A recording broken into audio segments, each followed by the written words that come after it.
ETV అభిరుచి ప్రేక్షకులందరికీ సంక్రాంతి పర్వదిన శుభాకాంక్షలు. సీనియర్ ఆర్టిస్ట్ దేవిశ్రీ గారు ప్రతి తెలుగు వారికి సుపరిచితురాలైన ఒక అద్భుతమైన ఆర్టిస్ట్. ఆవిడే ఈరోజు మన సంక్రాంతి స్పెషల్ గెస్ట్. సీరియల్స్ లో బాగా పేరు వస్తుంది కదండి మీకు. అది కూడా మన ఈటీవీ సంస్థ నుంచి నాకు బాగా పేరు వచ్చింది. సంతోషం సీరియల్. అంతకుముందు మిర్చిలో బాగా ఫేమస్ అయ్యారు కదా. బాగా సీనియర్ కదా, పెద్ద సినిమాలు కాకపోతే మీరు రెమ్యూనరేషన్ తట్టుకోలేరేమో.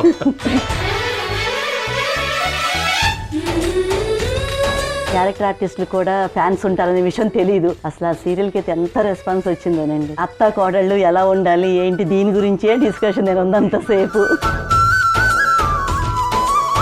చిన్నప్పటి నుంచి హీరోయిన్ గా చేయాలని చాలా పిచ్చి ఉండేది. ఇంట్లో ఒప్పుకోలేదండి. నేను మ్యారేజ్ అయినాక పిల్లలు పుట్టినాక వచ్చా ఇండస్ట్రీకి. బాగా కట్టుబాట్లు సాంప్రదాయాలు ఉండేవి కదా.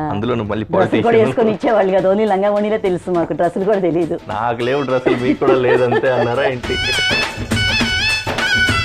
ఆయన కూడా బాగా రిసీవ్ చేసుకునేవాళ్ళు. సెట్లోకి వెళ్ళగానే రెండమ్మ కూర్చోండమ్మా అనేవాళ్ళు. కానీ మాకే భయం వేసేది ఆయన పక్కన కూర్చోవాలంటే. మరి ఎందుకో బయట అందరూ ఆయన కోపం ఎక్కువ అది ఇదని చెప్తా ఉంటారు, కానీ అలా ఏం లేదండి. చాలా వెరీ నైస్ పర్సన్. తెలుగు సాంప్రదాయాలన్నా కట్టుబాట్లన్నా నాకు చాలా ఇష్టం అండి. సో నేనే పెద్ద పెద్ద ముగ్గులు వేసి గొబ్బెమ్మలు చేసి పెట్టేదాన్ని చిన్నప్పటి నుంచి కూడా. ఫస్ట్ ప్రైజ్ మీకేనా వీధిలో? హరిదాసులు వస్తారు సంక్రాంతికి. ఇప్పుడు అసలు పిల్లలకు తెలుసో లేదో కూడా తెలియదు. ఎంతైనా పల్లెటూరు లైఫ్ చాలా బాగుంటదండి. అందరూ అలాగే అంటారు, మళ్ళీ వచ్చి సిటీలోనే బతుకుతూ ఉంటారు. సంక్రాంతి అంటే అరిసెలు కదండి మెయిన్. ఒక రూమ్ నిండా గడ్డేసేసి ఆ రూమ్ నిండా చేసేవాళ్ళు అరిసెలు. ఎడ్ల బండ్లు వేసి తీసుకెళ్ళేవాళ్ళు అంటే అరిసెలు. ఈటీవీ అభిరుచి ప్రేక్షకులందరికీ సంక్రాంతి శుభాకాంక్షలు అండి. వావ్, ఏమి రుచి!